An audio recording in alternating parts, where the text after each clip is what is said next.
Ward number 7ની અંદર અત્યારના જે રીતે પ્રચાર પ્રસાર થઈ રહ્યો છે, ભારતીય જનતા પાર્ટીના ચારે ચાર ઉમેદવારને જે રીતે બહોળો પ્રતિસાદ મળી રહ્યો છે, કાર્યકરોમાં પણ ખૂબ ઉત્સાહ છે. અને જૂના અમારા જેટલા નગરસેવકો હતા, બેન શ્રી રશ્મિબેન સોલંકી પ્રમુખશ્રી, મહીદીપસિંહજી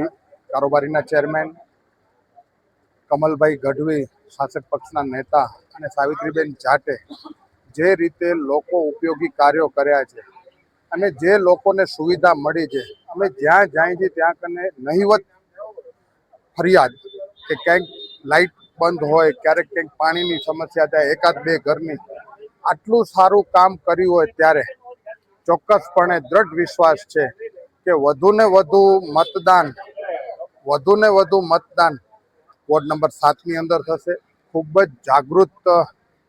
અમારા અહીંયાના રહેવાસીઓ છે અને જાગૃત રહેવાસીઓ, શિક્ષિત રહેવાસીઓ હંમેશા મતદાનથી વંચિત રહેતા નથી અને 100% અમને એવો વિશ્વાસ છે કે 75થી 80% વોટિંગ કરી અને ભારતીય જનતા પાર્ટીના 4 ફૂલ કમળના નિશાન ઉપર મત કરી અને નગરપાલિકામાં મૂકવા માટેનો નિર્ધાર કર્યો છે. હું રાજેન્દ્રસિંહ હુકુમતસિંહ જાડેજા, મારી સાથે સાથી નગરસેવક તરીકે જેમને નામાંકન ભર્યું છે એવા મયંકભાઈ રૂપારેલ, સાવિત્રીબેન જાટ અને મીનાબેન ગઢવી, ચારે અમારા જે ઉમેદવાર છે એ ચારે ઉમેદવારે